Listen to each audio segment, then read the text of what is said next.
इसमें तुम लोगों की कोई चाल है, मैं अच्छे से समझती हूँ। वैसे भी तुम कब तक बचोगी? बेकार में मत उलझो वरना जिंदा नहीं बच पाओगी।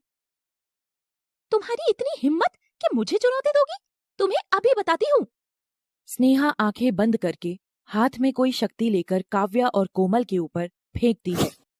बदले में कोमल भी गुस्से से आंखें लाल करके अपनी लंबी जीभ बाहर निकालती है और स्नेहा की शक्तियों को रोकती है। काव्या को ये सब देखकर गुस्सा आ जाता है और काव्या नागिन रूप में आकर बहुत गुस्से से चिल्लाते हुए हाथ पीछे करके मुंह आगे करके मुंह से आग के साथ साथ शक्तियां फेंकने लगती है, जिससे स्नेहा झुलसने लगती है और पूरे हॉल में भागने लगती है, जिसके शोर से विनीत और राज भी दौड़कर आने लगते हैं। काव्या उन दोनों को देखकर ये सब रोक देती है। अचानक से इतना शोर क्यों आया? सब ठीक है ना? हाँ सब ठीक है।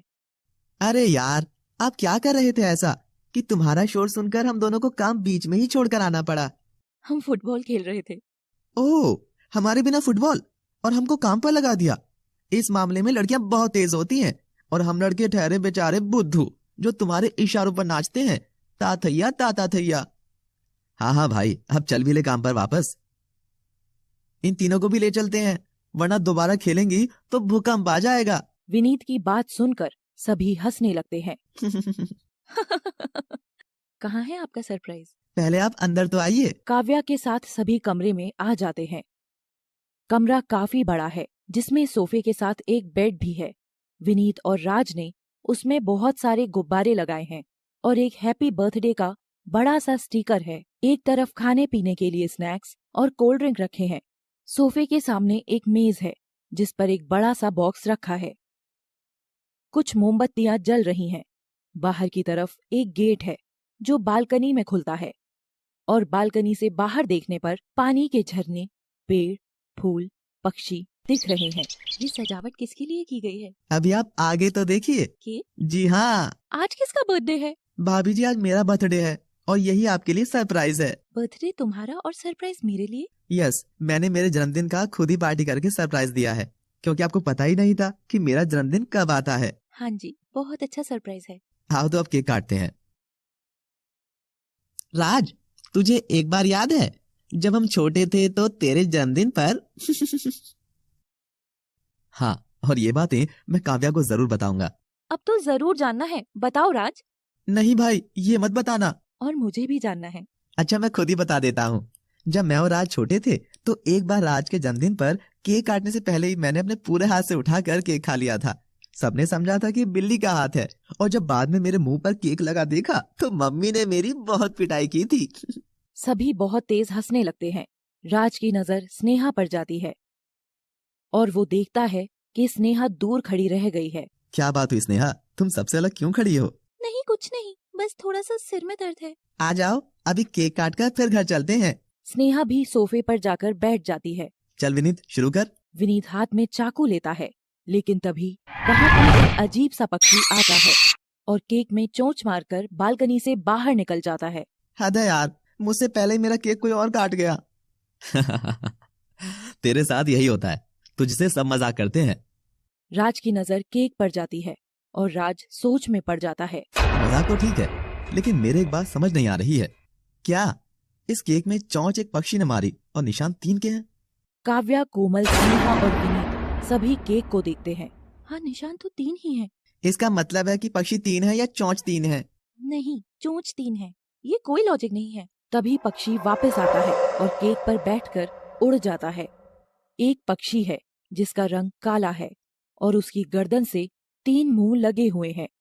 उसकी लाल आंखें हैं, बड़े बड़े पंख हैं, 2 मोटे पंजे हैं जिसमें नुकीले नाखून हैं। फिर से एक नई आफत। ओह, तो ये है वो महाशय जिन्होंने मेरा केक खराब किया। आ जाओ, आ जाओ, अब खा लो। अब क्यों दूर बैठे हो? साहब ने मुंह भी 3-3 ले रखे हैं। मजाक का टाइम नहीं है यार। डरावना पक्षी तेज तेज आवाजें निकालता है और मुंह से एक भाप राज पर फेंकता है। राज एक तरफ हट जाता है। काव्या राज के सामने खड़ी हो जाती है और कोमल पक्षी पर वार करती है। राज, विनीत, काव्या और कोमल पक्षी से लड़ाई करते हैं और अंत में राज अपनी पिस्तौल निकालकर डरावने पक्षी पर चलाता है। गोली पक्षी के बराबर से होकर निकल जाती है और दीवार में जाकर लगती है। फिर काव्या भी अपनी शक्तियों का प्रयोग सबसे छुपाकर करती है, जिससे पक्षी डर कर भाग जाता है। चलो जान छूटी। यार ये सब मुझे ही क्यों मिलता है? देखो ना कितनी मेहनत की थी और अब सब बेकार हो गया। तो तुम यहाँ हमेशा रहना चाहते हो क्या? नहीं भाई नहीं, मेरी तो आज वाले सीन से ही हालत खराब हो गई है। अच्छा अब गेस्ट हाउस घुमा दो। नहीं नहीं, मुझे घर जाना है। रुको स्नेहा, कुछ समय बाद चलते हैं। राज सभी को गेस्ट हाउस दिखाता है। बस यार अब नहीं घूमना, मैं थक गया हूँ। और वैसे भी तेरे इस गेस्ट हाउस का कुछ नहीं पता कि ना जाने कहाँ से कब क्या निकल आए। तू थोड़ा कम इतराया कर विनीत। और चल अब घुमाता हूँ तुझे भी। राज सभी को पूरा गेस्ट हाउस घुमा देता है, लेकिन एक कमरे का ताला नहीं खुलता। तो राज घर चलने के लिए बोलता है। नहीं राज, ये कमरा भी दिखाओ कि इसमें कौन सा राज छुपाया है तुमने। ताला नहीं खुल रहा है। काव्या ताला अपनी शक्ति से खोल देती है। ये ताला क्यों खुल गया? लो खुल गया ताला। चलो अब चलकर देखते हैं खजाना। नहीं नहीं, अंदर मत जाना। स्नेहा अंदर जाने के लिए मना करती है तो सभी उसे आश्चर्यचकित होकर देखते हैं। कोई अंदर नहीं जाएगा। क्यों, अंदर भूत है क्या? क्या पता यार, इन्होंने भी कोई सरप्राइज तैयार किया हो। अरे हाँ, ये तो मैंने सोचा ही नहीं। अच्छा तो बताओ अब अंदर क्या है? नहीं नहीं, अब मेरी तरफ से कोई सरप्राइज नहीं है, लेकिन पहले मैं अंदर जाना चाहती हूँ। ओह अब समझा, आप लेडीज फर्स्ट वाला फॉर्मूला अपना रहे हो। हाँ भाई बिल्कुल सही। तो ठीक है, जाने दो।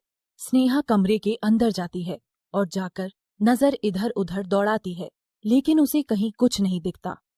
ओह, आज भगवान ने बचा लिया। तब तक बाकी सब भी अंदर आ जाते हैं। ये स्टोर रूम है। हाँ देखो ना, यहाँ सिर्फ पुराना सामान और धूल है। काव्या और कोमल स्टोर रूम में कुछ देखने की कोशिश करती हैं, लेकिन उन्हें कुछ नहीं दिखता। चलो अब घर चलते हैं। तभी वहाँ से एक चील उड़कर जाने लगा। यार तेरा ये गेस्ट हाउस है या चिड़ियाघर? सभी स्टोर रूम से बाहर निकलने लगते हैं। तभी कोमल की नजर एक अलमारी पर पड़ती है। अलमारी में कपड़े का एक छोटा सा किनारा बाहर निकला हुआ है। स्नेहा का गेस्ट हाउस से जल्दी जाने की जिद करना, स्टोर रूम में किसी को जाने से मना करना, और अब ये अलमारी से बाहर दिखता हुआ कपड़ा, कुछ तो गड़बड़ है। और वो पक्षी। कोमल अपनी शक्तियों का प्रयोग करके देखती है। ओह, तो वो पक्षी मायावी बहरूपिया है। इसका मतलब एक और नई चाल। तब तक सभी गाड़ी तक पहुंच जाते हैं। ओहो, अभी भी खोई हो? कभी हमसे भी बात कर लिया करो मैडम। कोमल विनीत की तरफ देखकर मुस्कुराने लगती है। सभी गाड़ी में बैठकर घर आने लगते हैं। दूसरी तरफ राज के घर। ये बच्चे नहीं आया अभी? आते ही होंगे। स्नेहा भी आजकल इनमें ही घुल मिल गई है। मम्मी पापा घर पर हैं, उसे पता होते हुए भी कुछ याद नहीं है। हाँ वैसे भी रात ज्यादा होने वाली है, आ ही रहे होंगे। राज को तो अभी ये भी नहीं पता कि उसके गुरुजी चले गए हैं। गुरुजी तो कुछ बुरे साए हटाने वाले थे, इतनी जल्दी क्यों चले गए? उनको कुछ काम आ गया था, जल्दी ही वापस लौटेंगे। भाभी जी, आपके हाथ के बने गर्मा गर्म पकौड़े बहुत याद आते हैं। अब तुम जाकर पकौड़े बनाकर ले भी आओ। हाँ हाँ, बस जा रही हूँ। काम्या पकौड़े बनाने किचन में चली जाती है। राज, गाड़ी रोको। क्या हुआ, सब ठीक तो है? मेरी यही पास में एक फ्रेंड रहती है, उसकी तबीयत थोड़ी ठीक नहीं है, मुझे उससे मिलकर आना है। अगर तुम्हें बुरा ना लगे तो क्या हम भी आ सकते हैं तुम्हारे साथ? तुम वैसे भी बहुत थके हुए हो, तो घर चले जाओ, मैं जल्द ही वापस आ जाऊंगी। स्नेहा गाड़ी से उतर जाती है और कोमल व काव्या एक दूसरे की ओर देखकर मुस्कुराते हैं और सभी घर जाते हैं। शिवजी का एक पुराना मंदिर है जहाँ अब तक कोई आता जाता नहीं है। स्नेहा मंदिर की तरफ जाने लगती है और एक चील उसका पीछा करता है। मंदिर में पहुंचकर चील से, कौन हो तुम और मेरा पीछा क्यों कर रहे हो? चील मानव रूप में आ जाता है। मैं तुम्हारा मित्र हूँ। कैसे? मुझे यहाँ राज के घर में अपनी शक्तियों से देख रहे हैं। स्नेहा पर कोई खतरा मंडरा रहा है। ये इन दोनों नागिनों की नई चाल है, मैं इनके मकसद को पूरा नहीं होने दूंगा।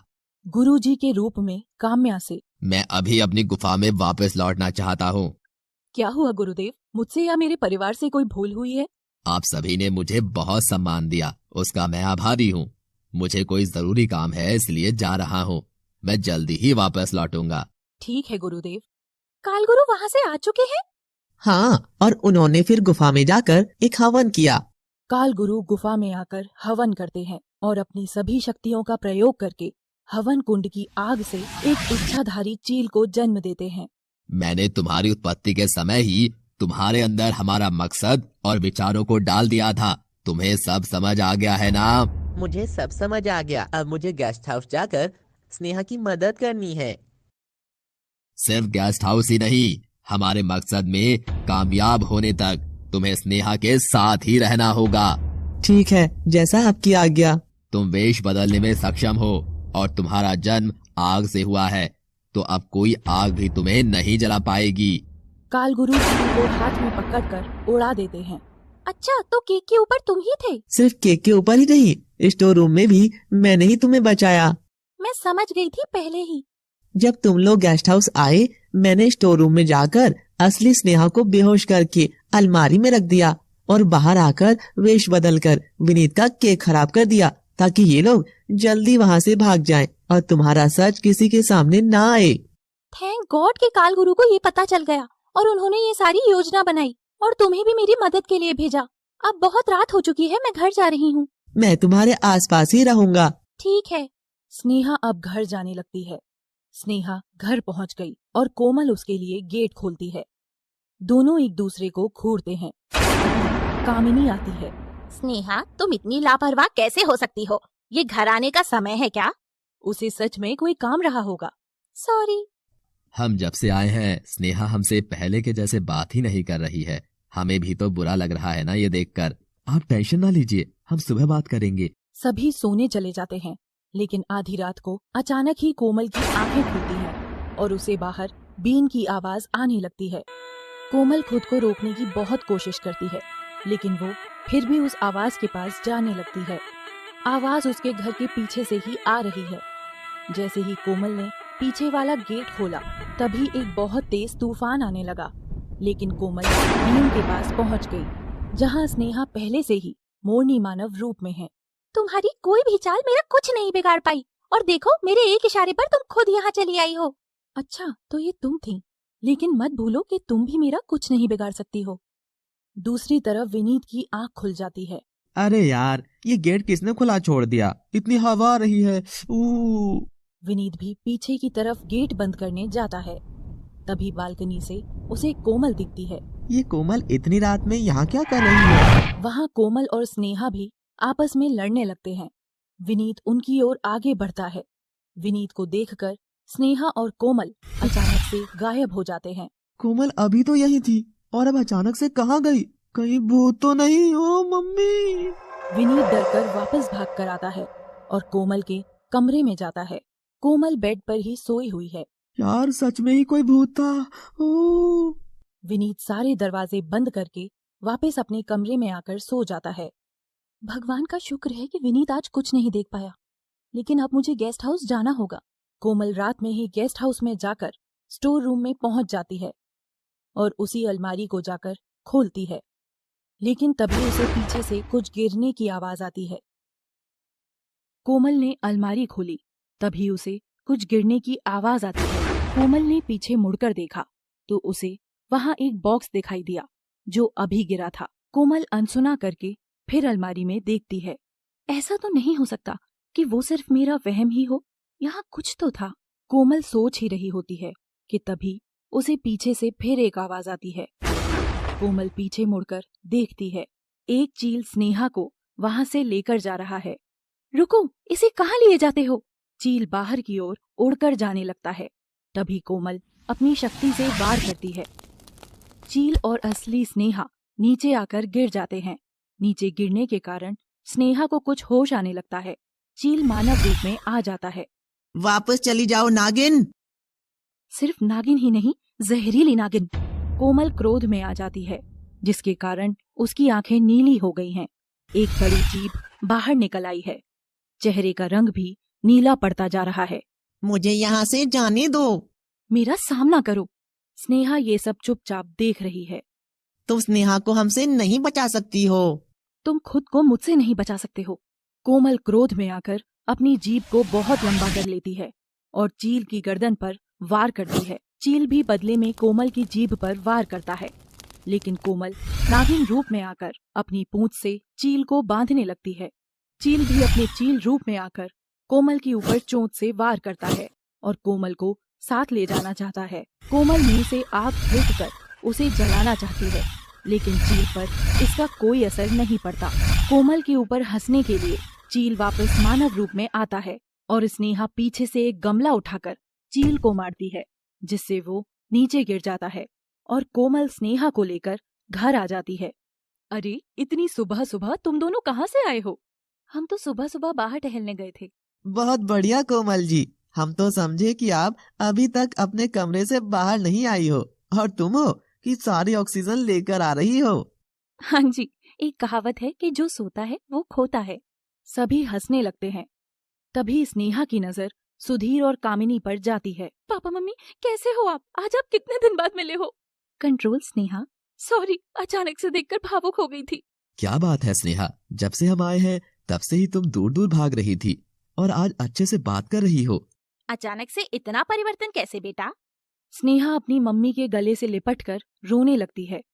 तभी वहाँ काव्या, राज और रवीश भी पहुँच जाते हैं। काव्या और राज के हाथ में एक बड़ा बैग है। कुछ ना कुछ तो गड़बड़ हुई है जरूर, कहीं मोरनी भाग तो नहीं गई और ये असली स्नेहा यहाँ आ गई। ये स्नेहा आज अचानक रोने क्यों लगी? काव्या अपनी शक्तियों का प्रयोग करके देखती है तो उसको सारी घटना समझ आ जाती है। स्नेहा क्या हुआ? तुम अचानक से क्यों रो रही हो? अरे आ गया होगा कुछ ख्याल, तुम माँ बेटी के बीच में क्यों बोल रही हो? कुछ नहीं, ऐसे ही रोना आ गया था। अब घर चले स्नेहा। ठीक है पापा। स्नेहा, रवीश और कामिनी तीनों अपने घर चले जाते हैं। काव्या और राज भी अब कुछ दिनों के लिए बाहर घूमने जा रहे हैं। काव्या, तुम ये बड़ा सा बैग लेकर कहाँ जा रही हो? ओह सॉरी कोमल, मैं बताना भूल गई थी। मैं और राज शादी के बाद कहीं नहीं गए हैं, तो हमने सोचा कि कहीं घूम आते हैं। हम 6-7 दिनों के लिए जा रहे हैं। तुम्हारी यात्रा शुभ हो। आओ गले तो मिल लो काव्या। काव्या गले मिलने के लिए कोमल के पास आती है। तुम बिल्कुल भूल गई हो कि तुम इस घर में क्यों आई हो। राज के कारण तुम अपने मम्मी पापा के भी दुश्मनों को भूल गई हो। तुम तो जानती ही हो कि राज मेरा कितना ख्याल रखता है। कोमल बिना कुछ बोले ही गुस्से में अपने कमरे में चली जाती है। राज और काव्या घूमने जा रहे हैं, लेकिन गाड़ी में पीछे चुपचाप मोरनी बैठ जाती है। मुझे ये अजीब सी गंध क्यों आ रही है? काव्या अपनी आंखें बंद करके देखती है तो उसे मोरनी दिख जाती है। तुम कहाँ खोई हो? कहीं तो नहीं। फिर चुप क्यों हो? कुछ नहीं, मैं बस ये सोच रही थी कि हम किस होटल में रुकने वाले हैं। ओहो, तुम्हें अभी से होटल की चिंता है, पहले रास्ता तो एंजॉय करो। राज एक होटल के सामने गाड़ी रोक देता है। काव्या तुम यहीं रुको, पहले मैं बात करके आता हूँ। ठीक है, जल्दी आना। राज चला जाता है। तभी मोरनी गाड़ी में पीछे बैठकर हंसने लगती है। तुम अभी हमारे साथ क्यों आ रही हो? स्नेहा को तो जहरीली नागिन कोमल ने बचा लिया और मुझे तुम्हारे साथ ही रहना है। अब मैं कहाँ जाऊँ? तभी मोरनी को राज आता हुआ दिख जाता है और मोरनी गायब हो जाती है। काव्या, हम इसी होटल में रुकेंगे, चलो चलते हैं। राज और काव्या अपना सामान होटल के एक कमरे में रख देते हैं। दूसरी तरफ तुमसे हमें बहुत उम्मीदें थी, लेकिन तुम एक स्नेहा पर भी नजर नहीं रख पाए। मैं तो कोमल को आता देख स्नेहा को गायब करने ही वाला था, लेकिन कोमल ने देख लिया। अब मोरनी का काव्या के साथ रहना कितना मुश्किल है। हम अब कैसे अपने लक्ष्य में सफल हो पाएंगे? मुझसे गलती हुई है काल गुरुजी, लेकिन अब मकसद को पूरा करने की जिम्मेदारी भी मेरी है। मैं इसमें कामयाब होकर रहूंगा। मैं अपनी शक्तियों से देख पा रहा हूँ कि काव्या तो अब घर पर नहीं है। हाँ काल गुरु, और मोरनी भी उनके साथ गई है। तुम जाकर कोमल पर नजर बनाकर रखो। तभी गुफा में रवीश आता है। कहो रवीश, कैसे आना हुआ? कालगुरु जी, जो मैं समझ रहा हूँ क्या वो सत्य है? हाँ रवीश, ये 100% सत्य है। आप आखिर कर क्या रहे हो? आपकी शक्तियाँ क्या इतनी छोटी हो गई हैं? ना मेरी शक्तियाँ छोटी हैं और ना मैं छोटा हूँ, लेकिन वो काव्या बहुत तेज है और तुम जानते हो कि काव्या का अभी जिंदा रहना कितना जरूरी है। फिर इससे कैसे बचा जाए? तुम घबराओ मत, जल्दी ही इसका खात्मा करेंगे। मुझे कोई उपाय सोचने दो। ठीक है, अब मैं चलता हूँ। रवीश घर आ जाता है और कोमल अब गुस्से में खुद ही रवीश को मारने का सोचती है। आंटी जी, मुझे बाहर कुछ काम है, मैं एक दिन बाद लौटूंगी। अरे यार, अब ये कोमल कहाँ जाने लगी? जैसे तैसे तो कोमल से बात करने का मौका मिला है। पहले तो काव्या ही इसे नहीं छोड़ती थी। कोमल, तुम अभी क्यों जा रही हो? मेरा मतलब है कि अकेले क्यों जा रही हो? पहले तो तुम्हारी मदद के लिए काव्या होती थी, लेकिन अब मैं तुम्हें छोड़ देता हूँ। अंकल आप रहने दीजिए, क्योंकि आपको और भी तो काम होंगे। मैं कोमल के साथ चला जाऊंगा। अब इस विनीत का भी कुछ करना पड़ेगा। ठीक है, तुम छोड़ दो। रवीश गुस्से में बोलकर चला जाता है। दूसरी तरफ मोरनी जादू से काव्या के कमरे में मच्छर छोड़ देती है और खुद भी वहीं छुप जाती है। ओह, यहाँ इस कमरे में मच्छर बहुत हैं। हाँ, पता नहीं कैसे आ गए। अच्छा रुको, मैं ऑल आउट लेकर आता हूँ। पहले आप चाय पी लीजिए, ऑल आउट बाद में ले आना। पहले मैं ऑल आउट ले आता हूँ, ठीक है? उसके बाद आकर चाय पीऊंगा। जैसे ही राज कमरे से बाहर चला जाता है तो तुरंत ही मोरनी कमरे में बाहर निकल आती है। तुम यहाँ भी?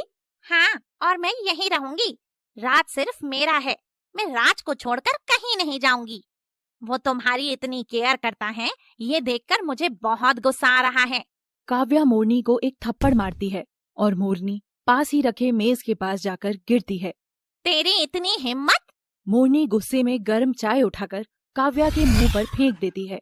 काव्या दर्द से चिल्लाने लगती है। आवाज सुनकर राज भी वहां आ पहुंचता है और जोर से चिल्लाता है। काव्या दर्द से तड़प रही है और मुंह पर हाथ रखे कमरे में इधर से उधर दौड़ रही है, जिससे कुछ कुछ सामान भी नीचे गिर गया है। काव्या, काव्या क्या हुआ तुम्हें? ऐसे क्यों रो रही हो? काव्या अभी भी रोती रहती है और राज काव्या के पास जाकर उसका हाथ चेहरे से अलग हटाता है और तेज आवाज में चिल्लाता है, काव्या, ये क्या हो गया? राज अपना फोन निकालकर होटल की इमरजेंसी में कॉल करता है और वहां से एम्बुलेंस की सहायता से काव्या को हॉस्पिटल पहुंचाया जाता है। कोमल भी एक दिन के लिए बाहर आ चुकी है। मैं मेरे प्लान के अनुसार ही चल रही थी, लेकिन विनीत ने सारा काम खराब कर दिया।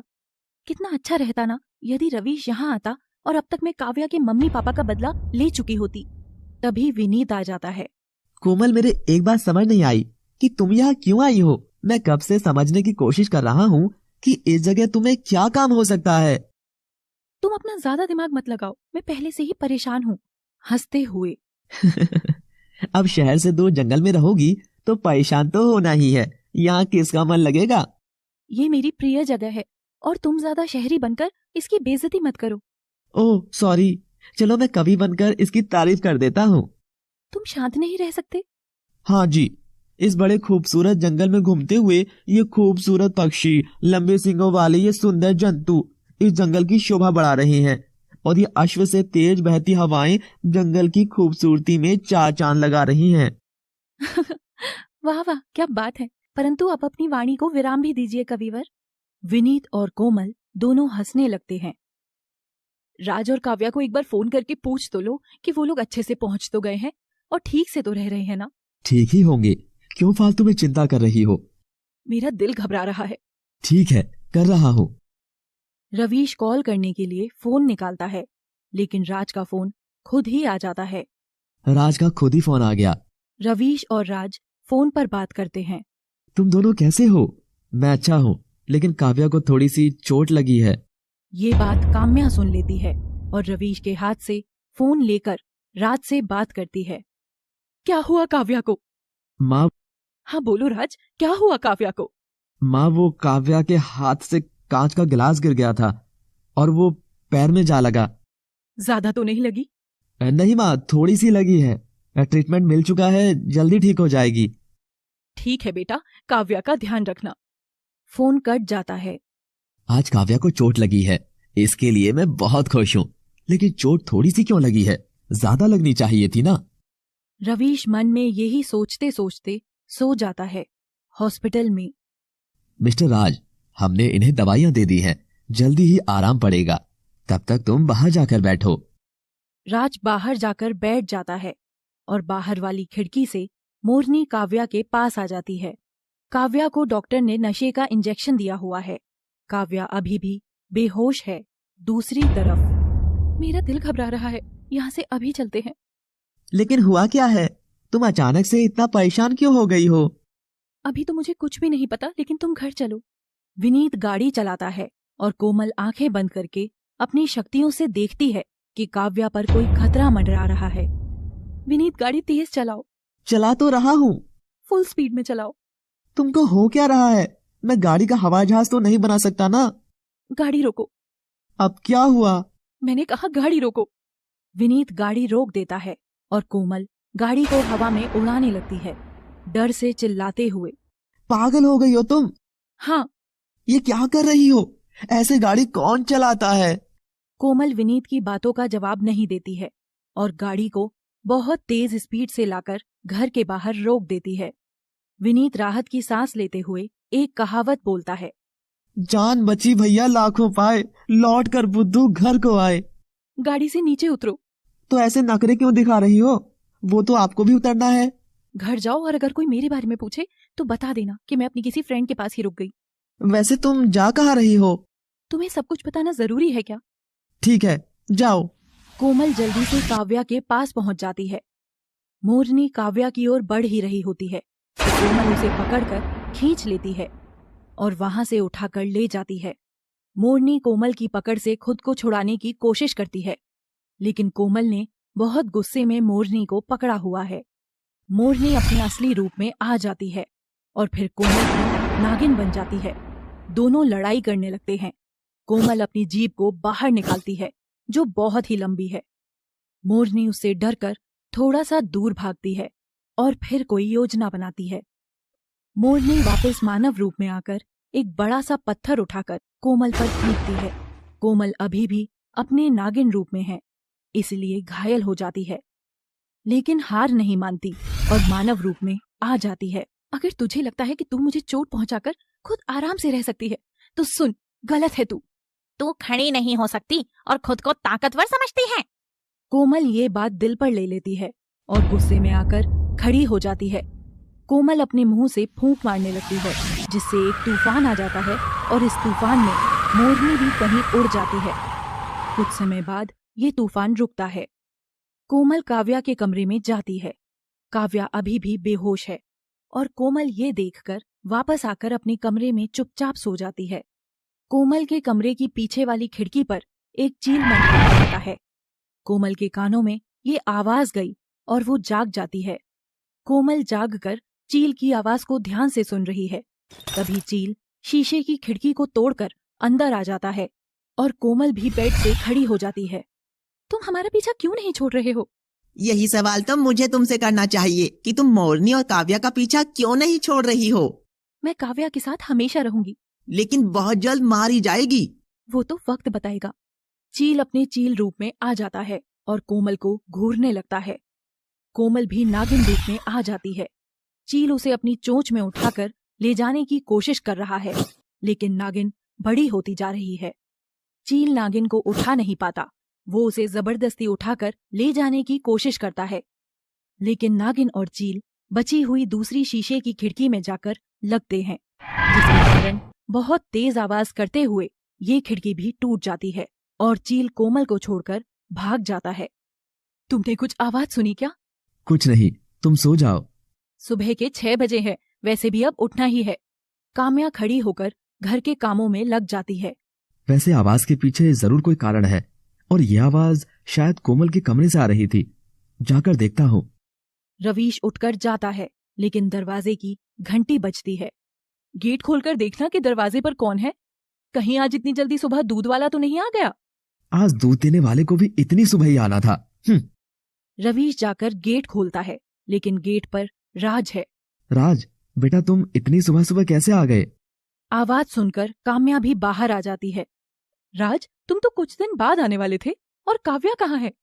राज गाड़ी की ओर इशारा करता है, लेकिन गाड़ी से एक बहुत ही खूबसूरत लड़की बाहर निकलती है, जो दरवाजे की तरफ चली आ रही है। राज, मैंने तुझसे काव्या के बारे में पूछा है कि काव्या कहाँ है, और तेरे साथ ये लड़की कौन है? काम्या के सवाल पर राज चुप हो जाता है। मैं कुछ पूछ रही हूँ राज, काव्या कहाँ है? तब तक वो लड़की राज के पास आ पहुंचती है और रवीश वह काम्या के चरण स्पर्श करने के लिए आगे बढ़ती है, लेकिन काम्या अपने पैर पीछे हटा लेती है। माँ, काव्या के साथ ऐसा व्यवहार क्यों कर रही हो? लगता है तुम पागल हो चुके हो। इस लड़की की ओर ध्यान से तो देखो कि ये कौन है। माँ, ये काव्या ही है। पहले आप हमें अंदर तो आने दीजिए, फिर हम आपको सारी बात बताते हैं। काम्या दरवाजे से अलग हट जाती है। राज और वो लड़की सोफे पर आकर बैठ जाते हैं। जब मैं होटल में ऑल आउट लेकर वापस लौटा तो काव्या दर्द से चिल्ला रही थी। काव्या, काव्या, क्या हुआ तुम्हें? राज काव्या को लेकर हॉस्पिटल चला जाता है और वहां डॉक्टर काव्या का ट्रीटमेंट शुरू कर देते हैं। राज बाहर बैठकर इंतजार कर रहा है और तभी डॉक्टर भी बाहर आ जाता है। डॉक्टर साहब, अब काव्या कैसी है? काव्या अब तो ठीक है वैसे, लेकिन लेकिन क्या? गर्म चाय गिरने से काव्या का चेहरा बुरी तरह झुलस गया है और इसके लिए हमें चेहरे की सर्जरी करनी होगी। ये क्या कह रहे हो आप? ऐसा नहीं हो सकता। खुद को संभालो मिस्टर राज और जल्द ही निर्णय लीजिए।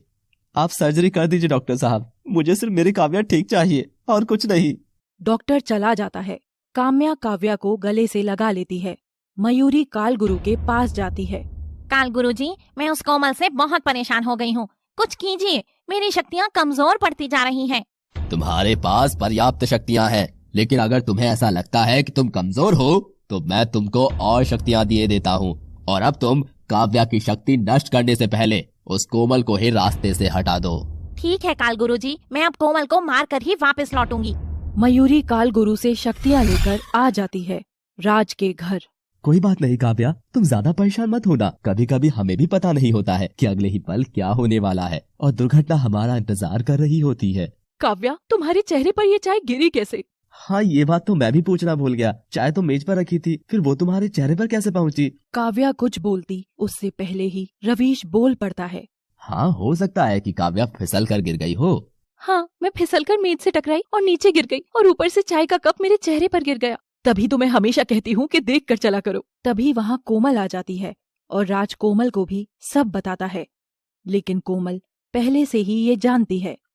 कोमल उठकर अपने कमरे में चली जाती है और विनीत भी पीछे पीछे आ जाता है। काव्या ने आज भी रवीश को बचा लिया और मोरनी के बारे में किसी को कुछ नहीं बताया। मैं आज मोरनी को खत्म करके रहूंगी। कोमल नागिन बनकर पीछे खिड़की से निकल जाती है और विनीत ये सब देख लेता है। मुझे शायद किसी ने तो देखा है और पक्का ये विनीत ही है। अब अगर इसने किसी को कुछ बता दिया तो मुझे यहाँ से जाना होगा और काव्या अकेली रह जाएगी। तभी विनीत खिड़की से नीचे झांकता है और कोमल भी ऊपर देखती है। विनीत कुछ नहीं बोलता। इस विनीत को तो मैं आकर ही देखूंगी, पहले उस मोरनी से निपट लूं। कोमल मोरनी के पास चली जाती है। मोरनी और कोमल गुस्से में एक दूसरे की तरफ बढ़ रहे हैं। तभी आकाश में एक बिजली कड़कती है। ये बहुत अच्छा हुआ कि तू खुद मौत के पास चलकर आ गई है। मौत किसकी होगी ये तो अभी पता चल जाएगा। कोमल बहुत गुस्से में अपनी आंखें लाल कर लेती है और जीभ बाहर निकाल देती है। मोरनी अपनी शक्तियों से एक बड़ा सा गोला उत्पन्न करती है जिसमें आग निकल रही है और उसे कोमल के ऊपर फेंक कर मारती है। कोमल मुंह से आग फेंककर उस गोले को बीच में ही नष्ट करती है। कुछ समय तक ये वार प्रतिवार चलता रहता है और अंत में कोमल अपनी जीभ को मोरनी के गले में लपेट देती है और सांस रुकने के कारण मोरनी मर जाती है। राज के घर काव्या खुद को शीशे में देख रही है। तभी पीछे से राज आ जाता है। क्या हुआ काव्या, इतने समय से क्या देख रही हो? वो कुछ नहीं, बस ऐसे ही। तुमसे कहा है ना कि उस बात के लिए ज्यादा परेशान मत हो। ये बात भूल जाओ और सो जाओ। काव्या सो जाती है, लेकिन तभी वो देखती है कि उसके सर के पीछे एक नाग का जोड़ा बैठा हुआ है और वो डरकर उठती है। ओह, ये सपना था। तभी राज की भी आंख खुल जाती है। क्या हुआ, कोई बुरा सपना देखा क्या? हाँ, काव्या राज को सपने का हाँ करके सो जाती है और फिर कुछ देर बाद उसे फिर से वही सपना दिखता है कि उसके सिर के पास नाग नागिन बैठे हैं। काव्या बार बार सोने का प्रयास करती है, लेकिन उसे बार बार एक ही सपना आ रहा है। मुझे इसके बारे में नागगुरु को बताना होगा, लेकिन यहाँ से नागगुरु के पास जाऊंगी कैसे? काव्या सुबह को राज से कहीं जाने के लिए पूछती है। मैं मंदिर जा रही हूँ। अगर तुम्हें अकेले जाने में कोई प्रॉब्लम है तो मैं तुम्हारे साथ चलता हूँ। नहीं नहीं, तुम ऑफिस जाओ, मैं चली जाऊंगी। काव्या कोमल को बिना बताए नागगुरु के पास चली जाती है। कालगुरु इस समय बहुत क्रोधित हैं और चील को बुलाते हैं। तुम जानते हो कि तुम्हें हमने मयूरी के साथ रहने के लिए बुलाया था और अब कोमल ने मयूरी को ही मार दिया। चील चुप खड़ा रहता है। अब तुम जाओ और उस कोमल को खत्म करके आओ। चील कालगुरु से आज्ञा लेकर कोमल को मारने निकल जाता है। दूसरी तरफ नागगुरु के पास काव्या नागगुरु के पास पहुंचकर उनको शीश झुकाकर प्रणाम करती है। आओ काव्या। गुरुजी, रात मुझे स्वप्न दिखा। तुमने स्वप्न में क्या देखा? गुरुजी, मुझे मेरे सर के पास नाग नागिन बैठे हुए दिखे। वो इच्छाधारी नाग और नागिन है। लेकिन वो मेरे सपने में क्यों आ रहे हैं? क्योंकि वो तुम्हारे मम्मी पापा हैं। क्या, मेरे मम्मी पापा? हाँ, तुम्हारे मम्मी पापा जिंदा हैं। लेकिन मेरे मम्मी पापा तो... वो जिंदा कैसे हुए ये तुम्हें मैं कल बताऊंगा। मुस्कुराते हुए काव्या वहीं बैठकर अपने मम्मी पापा के बारे में सोचने लगती है। दूसरी तरफ विनीत को मारने से पहले एक बार विनीत से बात कर लेती हूँ कि वो ये बात छुपा कर रखेगा या नहीं। विनीत बाहर गाड़ी के पास खड़ा होकर राज के बाहर आने का इंतजार कर रहा है। तभी वहां कोमल आ जाती है और विनीत को उसका नागिन वाला रूप याद आ जाता है। विनीत वहां से हटकर थोड़ा दूर खड़ा हो जाता है। क्या हुआ, तुम मुझे ऐसे अनदेखा क्यों कर रहे हो? विनीत कोई जवाब नहीं देता और दूसरी तरफ देखकर खड़ा हो जाता है। मैं कुछ बोल रही हूँ विनीत, और तुम ऐसे व्यवहार कर रहे हो कि जैसे तुमने कुछ सुना ही नहीं। क्या बोलूं मैं तुमसे, मुझे तो डर लगने लगा है और मैं ये बात राज को बताऊंगा। तभी राज भी वहां आ पहुंचता है। हाँ विनीत, बताओ क्या बताने वाले हो? कहीं कोमल से शादी का तो नहीं सोच रहे हो? अभी चलते हैं, रास्ते में बताऊंगा। विनीत और राज के साथ कोमल भी गाड़ी में पीछे चुपचाप बैठ जाती है। रास्ते में अचानक से गाड़ी खराब हो जाती है और राज बाहर निकलकर मैकेनिक को फोन करता है और वो फोन पर बात करते हुए दूर चला जाता है। कोमल बाहर निकलकर गाड़ी के सभी शीशे और खिड़कियां अपनी शक्ति से लॉक कर देती है। विनीत भी गाड़ी से बाहर निकलने की कोशिश करता है, लेकिन वो निकल नहीं पाता और कोमल अपनी आंखों से एक रोशनी के जैसी शक्ति गाड़ी पर डालती है, जिसके कारण गाड़ी खुद खाई की ओर चलने लगती है। विनीत गाड़ी के शीशे में हाथ मारता है और राज पीछे मुड़कर देखता है कि गाड़ी खाई में जा रही है। राज चीखता हुआ गाड़ी की तरफ दौड़ता है। बचाओ बचाओ, तुम गाड़ी को अंदर से रोकने की कोशिश करो। विनीत के कोशिश करने पर भी गाड़ी नहीं रुकती है, बल्कि वो दूसरी ओर मुड़ जाती है और वो खाई में नहीं गिरती, लेकिन सामने खड़े पेड़ और पत्थरों से टकरा जाती है। राज विनीत को हॉस्पिटल पहुंचाता है। दूसरी ओर नाग गुरु के पास। गुरुजी, अब बताइए कि मेरे मम्मी पापा कहाँ हैं? रवीश, नागेश और नरगिश को गोली मार देता है और कालगुरु भी वहां से बचकर भाग जाता है। ये सब देखकर वहां नागराज आते हैं। नागराज नरगिश और नागेश को उठाकर नागलोक ले जाते हैं और वहां उनका इलाज करते हैं। नागराज बहुत सारी जड़ी बूटियों और शक्तियों से नागेश और नरगिश के प्राण बचाने में सफल होते हैं। नागराज, आपने हमारे प्राण बचाए, हम आपके आभारी हैं। नागराज, हम धरती लोक पर ही अपनी बेटी के पास जाना चाहते हैं। नहीं, तुम वहां नहीं जा सकते। हमारी बेटी बहुत छोटी है और वो शत्रुओं से घिरी हुई है, वो अकेली कैसे रहेगी? तुम घबराओ नहीं, तुम्हारी बेटी का पृथ्वीलोक पर रहना बहुत जरूरी है। भोलेनाथ ने उसे एक उद्देश्य के लिए भेजा है। नागराज, हम अपनी बेटी के पास कब जा सकते हैं? तुम अभी नागलोक में ही रहकर भोलेनाथ के प्रसन्न होने तक तपस्या करो, क्योंकि भोलेनाथ से प्राप्त शक्तियों से ही कालगुरु का अंत हो सकता है, अन्यथा उसे मारना असंभव है। कालगुरु इतना शक्तिशाली कैसे हो गया? कालगुरु ने सिद्धि करके अमर रहने का वरदान प्राप्त कर लिया है, तो हम उसे कैसे मार सकते हैं? तुम सिर्फ भोलेनाथ की तपस्या करो। कालगुरु का अंत काव्या के हाथों से होगा और प्रसन्न होकर भोलेनाथ तुम्हें खुद शक्तियां देकर नागलोक से पृथ्वीलोक पर भेज देंगे। नरगिश और नागेश तपस्या पर बैठे हैं।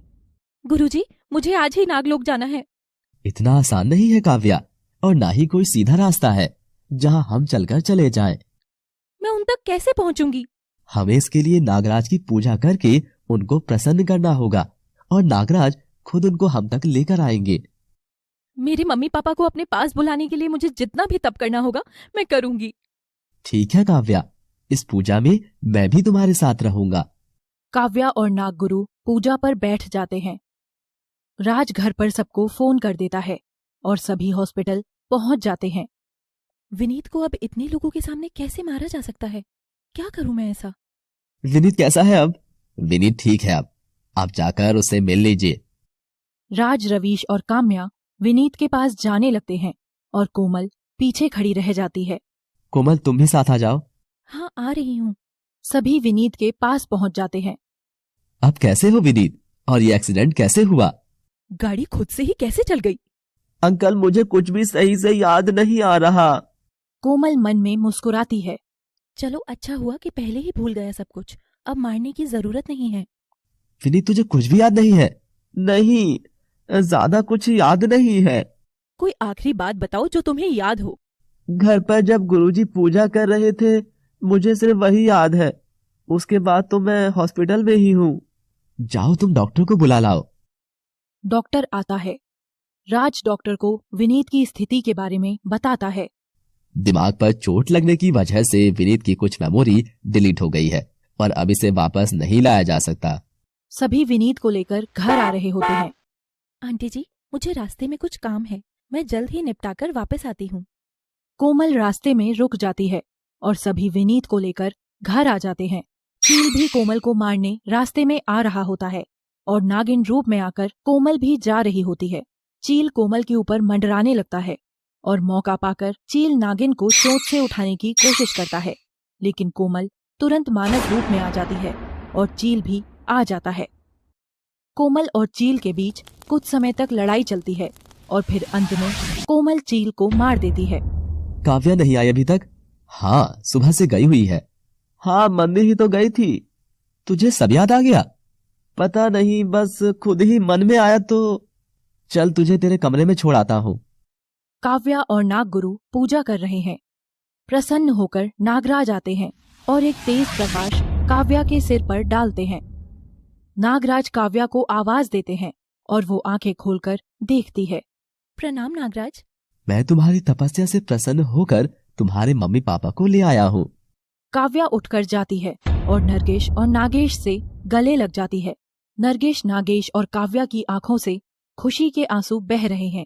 अब आप घर चलो, मैं बहुत वर्षों तक आपके बिना रही हूँ, अब नहीं रहना चाहती। काव्या, तुम इन्हें मात्र 5 दिन ही अपने पास रख सकती हो, उसके बाद इन्हें वापस नागलोक जाना होगा। परेशान मत हो तुम काव्या, हमारा आशीर्वाद सदैव तुम्हारे साथ है बेटा। अब हम दादी के घर चलते हैं। काव्या नागेश और नरगिस को लेकर विभा के पास पहुंच जाती है। विभा उनको देखकर बहुत खुश होती है। उनको विभा के पास छोड़कर काव्या अपने घर आ जाती है। राज विनीत को कमरे में आराम से लिटाकर वापस जा रहा होता है। तभी विनीत उसे रोक लेता है। रुक राज, कुछ बताना है। हाँ बोलो। मैं ठीक हूँ और मेरे दिमाग को भी कुछ नहीं हुआ है। मैं तो बस ऐसे ही कर रहा था। फिर तुमने झूठ क्यों बोला? विनीत सोच में पड़ जाता है। कोमल नागिन है और ये इसीलिए ही मुझे मारने की कोशिश कर रही है कि कभी मैं कुछ राज को बता दूं। इससे अच्छा है कि मैं सब भूलने का नाटक करता हूँ और मौका देखकर राज को सब बता दूंगा। सही मजाक कर रहा है तू भाई। मजाक नहीं, सच है। तभी काव्या की आवाज आती है। लो, काव्या भी आ गई। राज नीचे आता है। तुमने वापस आने में बहुत समय लगा दिया। वो कुछ बताना है। तभी राज का फोन बजता है। फोन पर उसकी बुआ निरूपा होती है। कल निरूपा बुआ आ रही है। हाँ तुम बताओ, क्या बता रही थी? मेरे मम्मी पापा जिंदा हैं। क्या सच में? लेकिन कैसे? वो अब तक कहाँ थे? हाँ, मैं सारी बात बाद में बताऊंगी, अभी वो दादी के घर हैं। निरूपा बुआ भी आ रही है। तुम अपने मम्मी पापा को बुला लो। काव्या दादी के पास फोन कर देती है। राज, काव्या और रवीश निरूपा को लेने निकल जाते हैं। स्टेशन पर रवीश गाड़ी से उतर जाता है। तभी काव्या की नजर रवीश पर पड़ती है और राज गाड़ी में बैठे हुए फोन पर किसी से बात कर रहा है। काव्या देखती है कि दूर से कोई तेज रफ्तार कार आ रही है और रवीश रास्ते में खड़ा है। काव्या जल्दी से जाकर रवीश को अपनी ओर खींच लेती है और राज भी पीछे मुड़कर देखता है। काव्या, तुमने मुझे बचाया है। तब तक वहां राज भी पहुंच जाता है। पापा आप ठीक हो ना? काव्या ने आज मुझे बचाया है और मैंने हमेशा से ही मन में जहर पाल रखा है। मैं बिल्कुल ठीक हूँ, मगर आज यहाँ काव्या नहीं होती तो पता नहीं क्या होता। तभी राज के फोन पर निरूपा की कॉल आ जाती है और राज और रवीश निरूपा को लेने स्टेशन के अंदर चले जाते हैं और काव्या उनका वहीं इंतजार करती है। काव्या अकेले ही खड़ी है कि तब तक वहां कोमल पहुंच जाती है और कोमल को भी चोट लगी है। कोमल, तुम यहाँ, और तुम्हें ये चोट कैसे लगी है? सब कुछ भूल गई तू? कोमल काव्या को थप्पड़ मारती है। काव्या को भी गुस्सा आ जाता है और वो भी बदले में कोमल को मारती है। दोनों लड़ने लगते हैं। अच्छा, तो तू अब कालगुरु के पास से आई है। तू गलत समझ रही है। कालगुरु मेरा कल भी दुश्मन था और आज भी दुश्मन है। नागगुरु ने कहाँ भेजा था भूल गई? तू तो अपने जीवन का उद्देश्य ही भूल गई। रवीश को मारने आई थी और बार बार उसको बचा रही है। अब छोड़, अब किसी को मत मार। आज तो तूने उसे गाड़ी के सामने आकर मरने से बचा लिया, लेकिन आगे से नहीं बचा पाएगी। रवीश को कुछ मत करना। लेकिन कोमल बिना कुछ सुने ही वहां से गायब हो जाती है और तभी वहां राज और रवीश निरूपा को लेकर आ जाते हैं। काव्या निरूपा से मिलती है, फिर सभी घर आ जाते हैं। इस कोमल ने चील को भी मार दिया। काव्या की शक्तियां भी अभी नष्ट नहीं हो पाई हैं। अब मुझे खुद ही कुछ करना होगा। काव्या, तुमने मम्मी पापा को नहीं बुलाया? मैंने फोन कर दिया है, बस आते ही होंगे। राज, तुम जाकर पौधों में पानी लगा दो, फिर सभी एक साथ बैठते हैं। राज पौधों में पानी लगा रहा होता है कि तभी वहां कालगुरु आ जाता है और राज के सिर में एक गमला उठाकर मारता है। राज की आवाज सुनकर रवीश छत से नीचे देखता है तो उसे कालगुरु दिख जाता है। रवीश नीचे दौड़कर आता है और तब तक कालगुरु वहां से भाग जाता है। राज, तुम ठीक हो ना? हाँ, मैं ठीक हूँ, लेकिन मुझे चोट कैसे लगी? पता नहीं, मैं तुम्हारी आवाज सुनकर आया हूँ। कालगुरु, ये तुमने अच्छा नहीं किया। काव्या से दुश्मनी थी, काव्या तक रखनी थी, लेकिन मेरे बेटे राज को भी इसमें शामिल कर लिया। तभी निरूपा बाहर आ जाती है। निरूपा राज की चोट देखती है और घर लाकर उस पर दवाई लगाकर पट्टी कर देते हैं। सभी डिनर करने के लिए टेबल पर बैठे हैं। काव्या, आज तुमने टेबल पर ये 3 प्लेट ज्यादा क्यों रखी है? आज मेरे मम्मी पापा आ रहे हैं। काव्या भी शायद पागल हो गई है। जिनको मैं वर्षों पहले मार चुका हूँ, वो अब कैसे वापस आएंगे? तभी दरवाजे की घंटी बजती है। राज दरवाजा खोलने जाता है। काव्या के मम्मी पापा अंदर आकर सभी से मिलते हैं, लेकिन जैसे ही वो दोनों निरूपा के पास जाते हैं, सभी एक दूसरे को देखकर आश्चर्य में पड़कर खड़े हो जाते हैं। नरगिस, नागेश, तुम आज कितने दिनों बाद दिखे हो? क्या आप इन्हें जानती हो? हाँ, ये नाग नागिन है और इन्हें मैं और रवीश बहुत अच्छे से जानते हैं। ये हमारे बचपन के दोस्त हैं। नागिन? काव्या भी नागिन है। निरूपा नरगिस और नागेश के गले लग जाती है। नागिन? हाँ, नाग नागिन। बुआ, आपको कोई गलतफहमी हुई है। बचपन में हम सभी दोस्त थे। रवीश, तुम राज को कुछ बताते क्यों नहीं हो? रवीश अभी कुछ भी कहने की हालत में नहीं है। वो चुपचाप खड़ा है। काम्या ये सुनकर डर जाती है और काव्या की ओर देखती है। राज भी काव्या की ओर देखता है। काव्या? फिर काव्या भी? ये काव्या के मम्मी पापा हैं। काव्या तुम्हारी बेटी है? हाँ, काव्या हमारी बेटी है और वो हमारे जैसी है। विनीत और कोमल भी चुपचाप खड़े हैं। ये बात सुनकर राज आग बबूला हो जाता है और चिल्लाकर बोलने लगता है। तुमने मुझसे इतना बड़ा झूठ बोला है। क्यों किया तुमने ऐसा? मुझे तुमसे उम्मीद बिल्कुल भी नहीं थी। काव्या बिना कुछ बोले ही चुपचाप खड़ी होकर रोने लगती है। राज घर के बाहर चला जाता है। मैंने तो बस कोमल को नागिन बनते देखा था। काव्या भाभी भी नागिन है, ये तो मैं सोच भी नहीं सकता था। विनीत के पास किसी की कॉल आती है और वो भी बाहर चला जाता है। गुरुजी की बात एकदम सही थी, हम सभी ने ही ध्यान नहीं दिया था। आप सभी ने मिलकर इस बात को इतना बड़ा क्यों बना दिया? ये दोनों हमारे बचपन के दोस्त हैं। रवीश के फोन पर कालगुरु का फोन आता है और रवीश बाहर चला जाता है। रवीश, अगर अपने बेटे की सलामती चाहते हो तो तुरंत ही खंडहर में आ जाओ। कालगुरु, आपने राज को क्यों पकड़ा है? इसे छोड़ दो। तुम पहले सीधे खंडहर में पहुंचो। रवीश किसी को कुछ भी बताए बिना खंडहर पहुंचता है और देखता है कि वहां राज नहीं है। राज, राज कहाँ हो तुम? अंकल, यहाँ मैं हूँ। विनीत, अंकल मुझे बचा लो। तभी कालगुरु हंसते हुए आता है। खुद को बहुत होशियार समझते हो। अब हमने क्या किया है? मैं तुम्हारे घर में नागेश और नरगिस को देख पा रहा हूँ। अब तुम सब मरोगे, कोई नहीं बचेगा। कालगुरु, तुम्हारी लड़ाई सिर्फ काव्या से है, अब तुमसे भी है। मैं तुम्हें भी नहीं छोड़ूंगा। कालगुरु एक मंत्र पढ़ते हुए कुछ धूल रवीश पर फेंकता है और रवीश हवा में उड़ने लगता है और एक खंबे पर जाकर बंध जाता है। अंकल, अंकल आप ठीक हो? तभी कालगुरु विनीत के ऊपर भी कुछ फेंकता है और विनीत बेहोश होकर नीचे गिरने लगता है। भाभी, आप इनके साथ ऐसा व्यवहार नहीं कर सकते हो। आपको पता भी नहीं है कि इन लोगों ने हमारी कितनी मदद की है। तभी वहाँ राज भी आ जाता है। काव्या पहले से ही गुस्से में है और अब वो बोल पड़ती है। आप लोगों ने क्या किया? मेरे मम्मी पापा को ही गोली मार दी? ये क्या कह रही हो तुम? काव्या सच कह रही है। रवीश ने हमें गोली मार दी थी। फिर तुम? हैरानी हो रही होगी ना देखकर कि ये जिंदा कैसे बच गए हैं, है ना? काव्या, तुम निरूपा से ऐसे बात मत करो, उसको इस बारे में कुछ भी जानकारी नहीं है। मुझे सच में ही इसके बारे में कुछ नहीं पता था। मैं तो समझती थी कि तुम लोग नागलोक चले गए हो। हम नागलोक ही गए थे, लेकिन गोली लगने के बाद नागराज हमें लेकर गए। तुम इतने दिन बाद क्यों लौटे हो? हम वहाँ महादेव की तपस्या में लीन थे। नरगिस और नागेश बैठकर तपस्या कर रहे हैं। कई वर्षों के बाद भोलेनाथ प्रकट होते हैं। उठो नरगिस और नागेश। नरगिस और नागेश भोलेनाथ को देखकर बहुत खुश होते हैं। तुम दोनों ने बहुत तपस्या की है, मैं तुमसे प्रसन्न हुआ। मांगो, तुम क्या वर चाहते हो? हम पृथ्वीलोक पर अपनी बेटी के पास जाना चाहते हैं।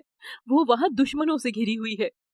तुम जा सकते हो और अपनी बेटी की तरफ से निश्चिंत हो जाओ, उसे कुछ नहीं हो सकता। मेरी कृपा हमेशा उस पर है। भोलेनाथ नरगिस और नागेश को आशीर्वाद देकर अंतर्ध्यान हो जाते हैं और फिर नागराज दोनों को पृथ्वीलोक ले आते हैं। मुझे माफ कर दो नरगिस और नागेश कि तुमने हमारी इतनी मदद की और मेरे भाई ने तुम्हें बदले में मौत दी। मैं बहुत शर्मिंदा हूँ। नहीं निरूपा, इसमें तुम्हारी कोई गलती नहीं है। मैं सोच भी नहीं सकती थी कि आप लोगों के साथ ऐसा किया होगा। मुझे ऐसा व्यवहार नहीं करना चाहिए था। मुझे तो रवीश से नफरत ही हो गई है। तुम सब इतना परेशान मत हो, रवीश तो सिर्फ कठपुतली है, उसकी डोर तो किसी और के हाथ में है। काल गुरु के पास खंडहर में काल गुरु अकेले ही जोर जोर से हंसते हुए खंडहर में घूम रहा है। तभी वहाँ एक नागिन आती है और काल गुरु के पैर में काट लेती है। काल गुरु पैर की तरफ देखता है और पहले चुप रहता है, फिर नागिन की बेवकूफी पर हंसता है। बेवकूफ जहरीली नागिन, क्या तू इतना भी नहीं जानती कि काल गुरु अमर है और उस पर किसी भी जहर का असर नहीं होगा? काल गुरु हंसता है और नागिन अपने मानव रूप में आ जाती है और वो नागिन कोई और नहीं कोमल ही होती है। कोमल बहुत गुस्से में आ गई है और उसका चेहरा नीला पड़ चुका है। तेरा अंत बहुत नजदीक है काल गुरु, तू अब नहीं बच पाएगा। तू जिंदा बचेगी तब ना। तभी विनीत थोड़ा होश में आने लगता है। काल गुरु ये देखकर फिर से कुछ धूल विनीत पर फेंकता है, लेकिन विनीत पर गिरने से पहले ही कोमल अपनी आंखों से एक प्रकाश भेजती है और काल गुरु की शक्ति को बीच में ही नष्ट कर देती है। काल गुरु गुस्से में इस बार कोमल के ऊपर शक्तियों से वार करता है, लेकिन कोमल इस बार भी काल गुरु की शक्ति को बीच में ही नष्ट कर देती है। मुझको कोई चुनौती दे, ये मुझसे बिल्कुल भी बर्दाश्त नहीं होता। मैंने कहा है ना कि तेरा अंत निश्चित है और बहुत पास है। काल गुरु इस बार शक्तियों से एक चाकू मंगाता है और उसे कोमल की ओर फेंकता है। कोमल एक बार भी बच जाती है। दूसरी तरफ राज के घर। चलो अब पुरानी बातें भूल जाओ और सभी डिनर करते हैं। रवीश, विनीत और कोमल कहाँ चले गए? यहीं बाहर ही होंगे। तीनों एक साथ बाहर कैसे जा सकते हैं? कुछ तो गड़बड़ है। काव्या अपनी शक्ति से देखती है कि तीनों काल गुरु के पास खंडहर में हैं। राज काव्या के पास आता है और पश्चाताप करके माफी मांगता है। काव्या, मुझे माफ कर दो, तुमने सच नहीं बोला था, बस मुझे इसीलिए ही गुस्सा आ गया था, लेकिन पापा ने भी बहुत गलत किया है। काव्या चुप रहती है। अब तुम ये मत सोचो कि मुझे पता चल गया है तो मैं तुम्हें छोड़ दूंगा, लेकिन मैं तुम्हें कहीं नहीं जाने दूंगा और हम हमेशा साथ रहेंगे। काव्या मुस्कुराती है और राज को माफ कर देती है। सभी बैठकर डिनर करते हैं। जल्दी से डिनर खत्म करके मुझे खंडहर पहुंचना है और उनको बचाना है। आप सभी बातें करो, मेरे सर में हल्का दर्द है, मैं अपने कमरे में जा रही हूँ। काव्या अपने कमरे में जाकर पीछे के रास्ते से खंडहर पहुंच जाती है। खंडहर में कोमल और काल गुरु अभी लड़ रहे हैं और काव्या अभी चुपचाप खड़ी है। काल गुरु अब एक तलवार निकालता है और विनीत की तरफ फेंककर मारता है। इस बार कोमल तलवार को शक्तियों से रोक नहीं पाती और दौड़कर विनीत के आगे आ जाती है। तलवार विनीत को न लगकर कोमल को लग जाती है। कोमल घायल होकर वहीं गिर जाती है। ये देखकर काव्या बहुत क्रोध में आ जाती है, लेकिन काल गुरु के पास न जाकर सबसे पहले रवीश को खंबे से खोल देती है और काल गुरु ये देख लेता है। मेरे सारे काम कितने आसान होते जा रहे हैं। मेरे सारे शत्रु खुद अपनी बलि देने मेरे पास आ रहे हैं। हा हा हा हा हा हा हा हा हा हा हा हा। काव्या अपने मुंह से धुआं निकालती है और उससे बहुत तेज आंधी आ जाती है। बदले में कालगुरु उस आंधी को रोक देता है। काव्या अपने नागिन मानव रूप में आ चुकी है। कालगुरु, तुम ये सब ठीक नहीं कर रहे हो। रवीश, तुम काव्या से कहो कि मणि को एक बार जीभ से छू दे। बस तुम मेरे लिए इतना ही कर दो, मैं तुम सब से दूर चला जाऊंगा। अब तुम्हारा विश्वास नहीं किया जा सकता है कालगुरु। ठीक है, मत करो विश्वास। मैं खुद ही काव्या को इतना विवश कर दूंगा कि काव्या खुद आकर मणि को छुएगी। ये तेरा सपना है कालगुरु, तू कभी भी इसे पूरा नहीं कर पाएगा। काव्या कोमल की ओर जाती है और अपनी शक्तियों से कोमल को ठीक करती है और फिर विनीत को भी ठीक करती है। कालगुरु अपनी शक्तियों से एक आग का गोला काव्या की ओर फेंकता है। काव्या उसे अपनी शक्तियों से नष्ट कर देती है और कोमल अपनी जीभ को बाहर निकाल लेती है। कोमल कालगुरु के पीछे से उसकी गर्दन को बांधने की कोशिश करती है। तुम दोनों जल्दी से भागो, हम इसको सबक सिखाकर आते हैं। रवीश और विनीत भागने की कोशिश करते हैं। कालगुरु कोमल की जीभ को खोलने की पूरी कोशिश करता है, लेकिन जीभ खुल नहीं पाती। कालगुरु फिर से काव्या पर वार करता है, लेकिन काव्या भी पलट वार करती है। कोमल काव्या को भी वहां से जाने का इशारा करती है। नहीं कोमल, मैं तुम्हें यहाँ अकेले छोड़कर कहीं नहीं जाऊंगी। कोमल फिर से इशारा करती है कि तुम यहाँ से जाओ, लेकिन काव्या फिर से जाने से मना कर देती है। कालगुरु अपनी शक्तियों से कोमल की जीभ को छुड़ा देता है और एकदम से नीचे गिर जाता है और फिर जब तक वह उठने का प्रयास करता है तब तक कोमल और काव्या गायब हो जाते हैं। राज के घर के बाहर रवीश और विनीत वहां पहले से ही खड़े हैं और कोमल और काव्या भी पहुंच जाते हैं। तुम लोग अंदर नहीं गए अभी तक? ऐसी हालत में कैसे जा सकते हैं? काव्या, तुम और मैं तो पीछे से ही जा सकते हैं। लेकिन हम कैसे जाएं? अब सबको पता तो चल ही गया है, वैसे भी कब तक छुपाएंगे अब हम। ठीक है, चलते हैं अंदर। रवीश घर की घंटी बजा देता है। देखो अब आए हैं ये लोग। राज गेट खोलने जाता है। विनीत, कोमल, काव्या और रवीश सभी बहुत गंदे हालत में हैं और रवीश को चोट भी लगी हुई है। राज काव्या को बाहर देखकर एकदम से चौंक जाता है। तुम सब एक साथ कहां से आए हो? और काव्या, तुम कमरे के अंदर आराम करने गई थी, तुम बाहर कैसे? ये सुनकर बाकी सब भी उठकर आ जाते हैं। तुम बाहर कैसे और क्यों गई? अंदर आकर सब बताते हैं। सभी घर के अंदर आ जाते हैं। नरगिस और नागेश काव्या की आंखों में देखकर वहां की सारी घटना समझ जाते हैं। सभी की हालत देखकर काम्या घबरा जाती है। तुम्हारे कपड़े इतने गंदे क्यों हैं? मैं आज सब सच कहना चाहता हूँ। सभी सोफे पर बैठ जाते हैं। काम्या, मैं तुमसे कुछ कहना चाहता हूँ। मैंने एक सच तुमसे अब तक छिपा कर रखा है, मैं वो तुमको बताना चाहता हूँ। काम्या चुपचाप रहती है। काव्या के मम्मी पापा मेरे और निरूपा के बचपन के दोस्त हैं और इन्होंने हमारी बहुत मदद की थी और काव्या की बेटी है, ये बात मैं पहले से ही जानता था। रवीश नरगिस और निरूपा के पास जाता है और अपनी घुटनों पर बैठकर उनसे माफी मांगता है। मुझे माफ कर दो, मैं बहुत शर्मिंदा हूँ, मुझे ऐसा नहीं करना चाहिए था। रवीश इतना कहकर रोने लगता है। नागेश रवीश को ऊपर उठाता है। चुप हो जाओ रवीश, मैं क्षमा के लायक नहीं हूँ। जो अतीत में हुआ उसे भूल जाओ, मैं मर जाना चाहता हूँ। तुम्हें तुम्हारी गलती का एहसास है, क्या इतना कम है? मुझे माफ कर दो, मुझे माफ कर दो। रोते रोते फिर से जमीन पर गिर पड़ता है। हमने तुम्हें पहले ही माफ कर दिया है दोस्त, क्योंकि हम जानते हैं कि तुम्हारे पीछे कोई और है। रवीश काव्या के पास जाता है।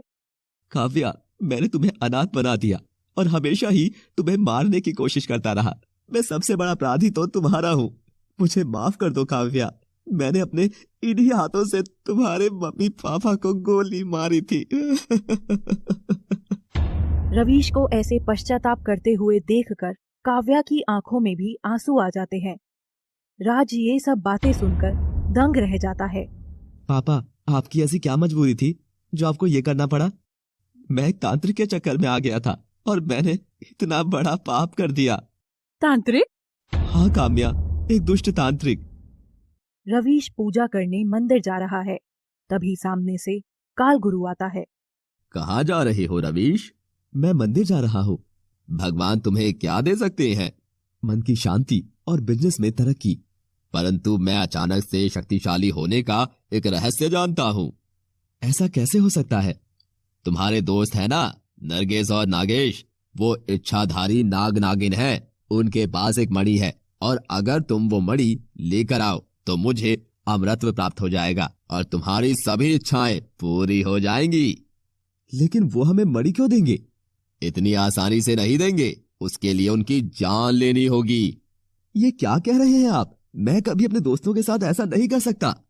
वो नाग नागिन है और एक दिन तुमसे दूर चले ही जाएंगे। अपनी इच्छाओं को क्यों दूर भेज रहे हो? मार दो, मार दो। रवीश के कानों में ये आवाज गूंजने लगती है और रवीश पिस्तौल उठाकर नागेश और नरगिस के पास जाने के लिए निकल जाता है। रवीश ये खबर बताकर फूट फूट कर रो रहा है। मैं जानता हूँ कि कालगुरु ने मणि को कहाँ पर रखा है। चलो हम उसे लेने चलते हैं। दूसरी तरफ कालगुरु अपनी हार से क्रोधित हो चुका है और अब हवन कुंड के पास जाकर बैठ गया है और खुद से ही चीख चीख कर बातें कर रहा है।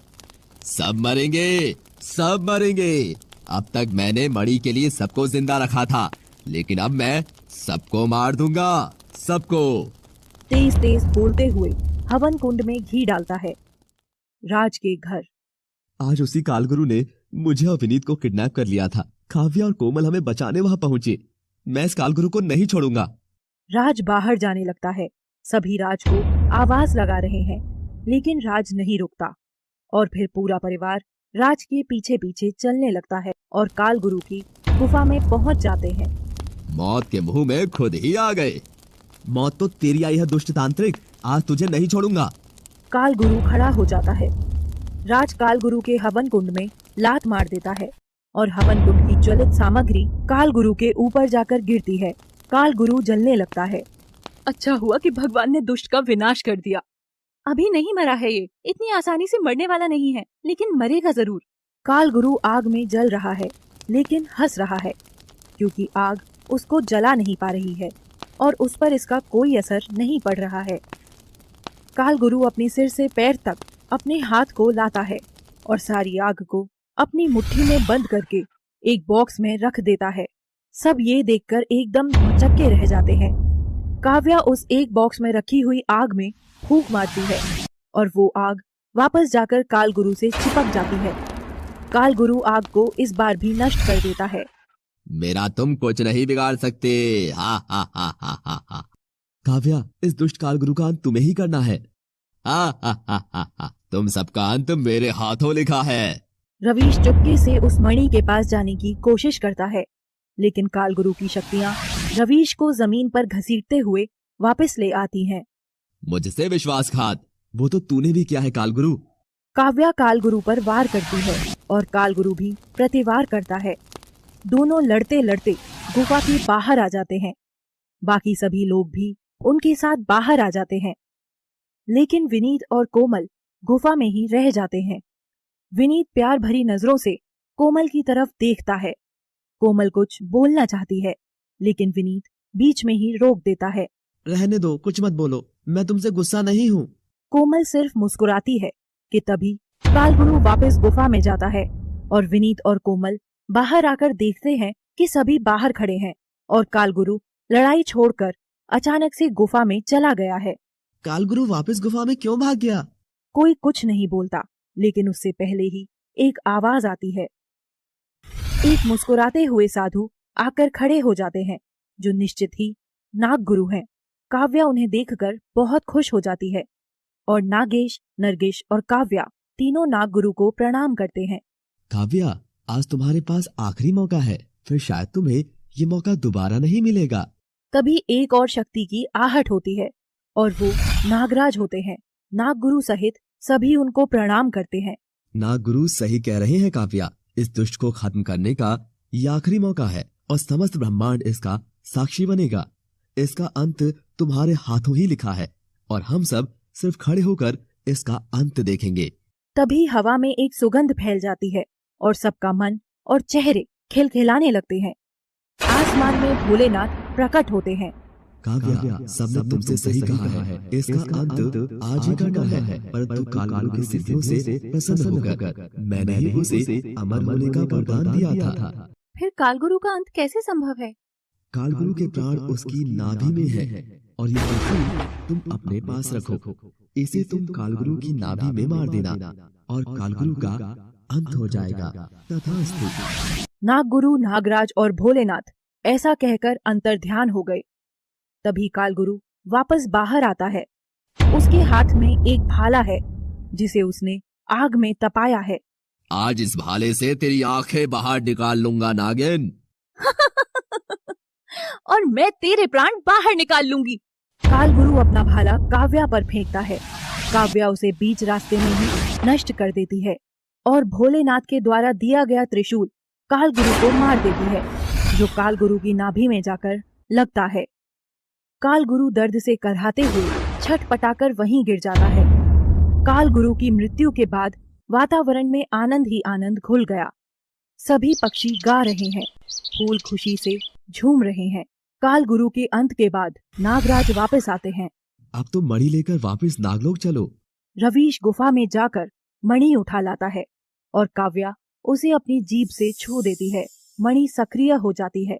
नागराज, हम तो आपके साथ नागलोक चल रहे हैं, लेकिन हमारी बेटी काव्या को इस नाग जीवन से मुक्ति दे दीजिए। उसे भी नागलोक आने दो। राज काव्या को बहुत प्यार करता है, उसका भी यहाँ परिवार है, उसे उनसे दूर मत कीजिए। ठीक है, मैं काव्या को इस नागरूप से हमेशा के लिए मुक्ति दे देता हूँ। नागराज काव्या को साधारण लड़की बना देते हैं और काव्या राज के साथ अपने घर चली जाती है। साथ में रवीश, विनीत और काव्या होते हैं। नरगिस और नागेश नागराज के साथ नागलोक जा रहे हैं। ऊपर से फूलों की बारिश हो रही है।